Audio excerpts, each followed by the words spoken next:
Hey, my name's Dave. Today I'm going to show you my 2023 DaVinci Spartan High Pivot. Now, first things first, want to welcome aboard a new channel sponsor, and that of course would be DaVinci Bikes. Really cool to be riding for a Canadian brand again. DaVinci is located in Quebec, which is in Eastern Canada. Hopefully going to get a chance to go out and ride there one day. In the meantime, let's talk about the bike. Let's start things off with the frame. So this is DaVinci's Enduro race bike, full carbon frame with a lifetime warranty. 29-inch wheels front and rear, has a flip chip for adjustable geometry. Now DaVinci uses a split pivot, high pivot layout on this bike. What that means when you have a high pivot is you get a rearward axle path. So when you hit a square edge bump, your back wheel actually moves back and up around the obstacle, so it makes it feel smoother, helps you carry momentum in rough terrain. Now, one of the downsides of a high pivot when you have that much rearward axle path is you get chain growth. So what they use is an idler just above the chainring that helps balance that out and reduces pedal kickback. Now, I'm running a size small frame this year. I'm about 5'9", and all geometry charts would put me squarely on a size medium. Some would even put me on a size large. I prefer a more playful bike. I come from a trials background. I like to pop, manual, bunny hop, do all these things, and it's not impossible on a medium bike. It's just a little bit easier on a size small. And now let's talk about suspension. In the rear, running a Fox Float X2 shock. One token, about 160 psi, works out to about 30% sag for my body weight. I weigh about 155, 160 pounds last time I checked. I can't remember my exact suspension settings. I'll put those down in the description, but in general, I run no high-speed compression, a little bit of low-speed compression, and the rebound is set faster than most people would run it. I like my suspension to feel very light and springy, even if that's not the best way to handle rough terrain. I just enjoy the feel of it, so that's how I run the settings. Up front, running a RockShox Lyric with 180 millimeters of travel. I run about 58 psi up front, 3 tokens, so quite a bit. 1 click of high-speed compression, no low-speed compression, and rebound, I can't remember, but faster than most people would run it. Now, this bike comes with either 170 or 180 millimeter forks. I chose the 180 millimeter version.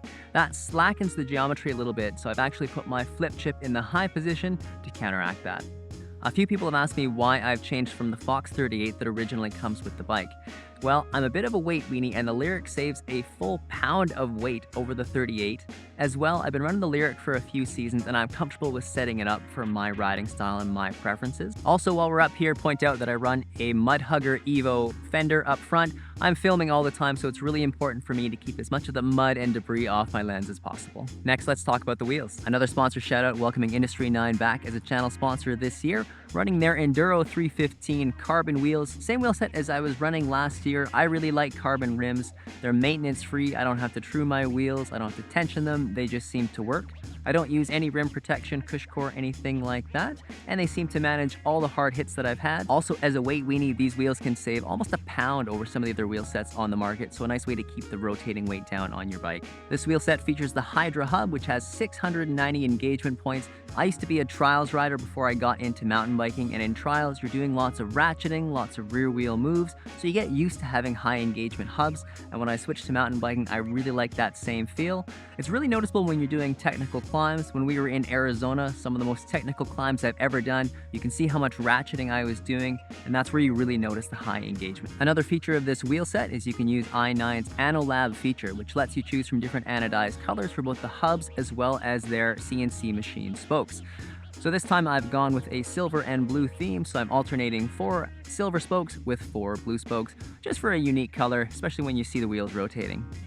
I'll also talk about the sound of the Hydra hub. So if you pedal slowly, you hear a nice purr, and then when you get cranking, you really hear it turn into a roar.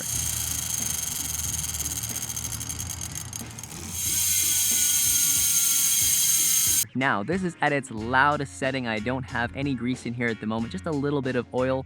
How I normally run it, especially because I'm filming and I like a quiet bike, is I pack it with a little bit of grease. If you use the right kind of grease, it doesn't affect the engagement. I often get asked if I've switched hubs. Nope, it's the same Hydra hub, just depends whether you're using oil or grease for the sound that you want. Now for tires, running a Maxxis DHR in EXO Plus, Max Terra on the rear for a little bit less rolling resistance. Up front, running an Assegai, also an EXO Plus, but in max grip, just to get as much traction as possible. I might swap the rear tire out for an Assegai once it wears out. It's really nice in the summertime to have as much traction as possible on the dry trails, but for now, I'm gonna run this DHR until it wears out.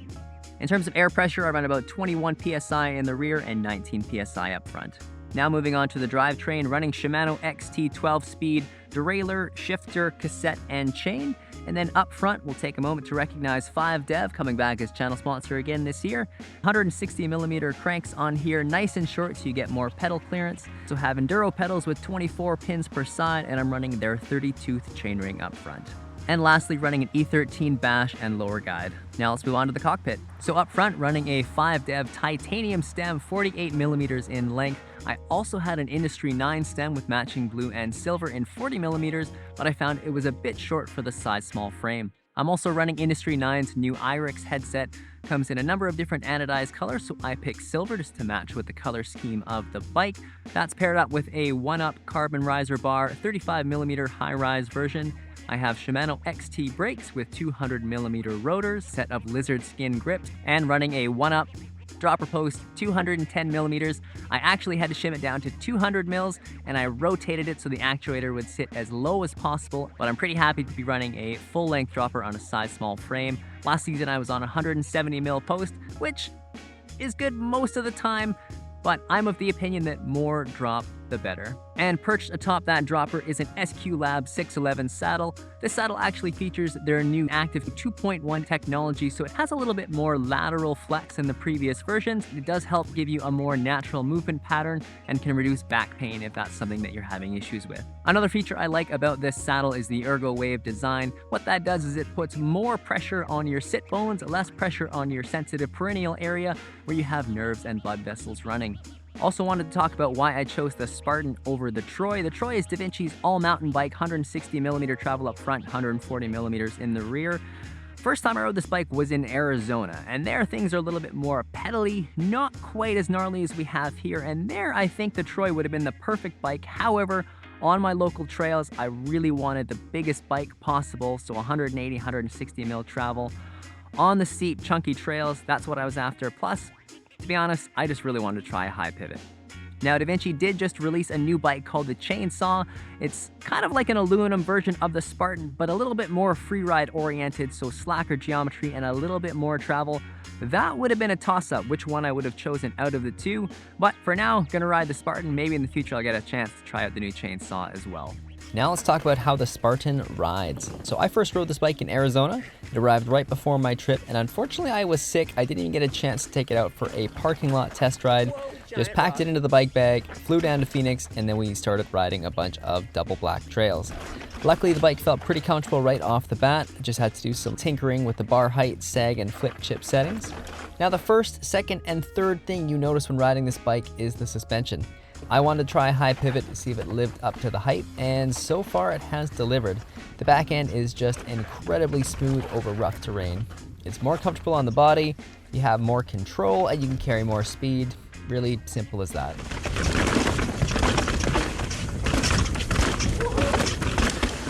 Whoa!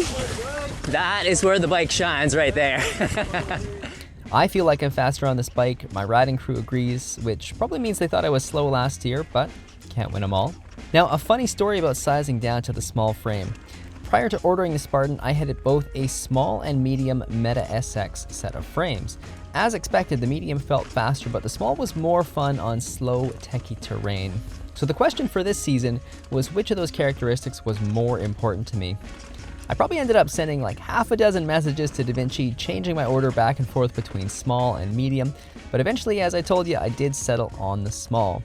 Now this has worked out better than I expected because my bike feels like a nimble plow. Size and geometry keep it playful, but the rear suspension and possibly the 29-inch rear wheel have made me faster than I was on either of the frames I rode last year, so I kind of get the best of both worlds. Now, if I was racing, I'd probably have chosen a medium because while the suspension on this bike is always screaming at me, hey, we can go faster, shorter wheelbase on the small is saying, no, we're good, but I like that trade-off for my riding. Finally, how do I find the full 29er setup compared to the mullet? I definitely like the increased rollover and traction of the big wheel, but I do get the occasional tire buzz on steep sections. So the jury's still out on that one. I need a bit more time to decide.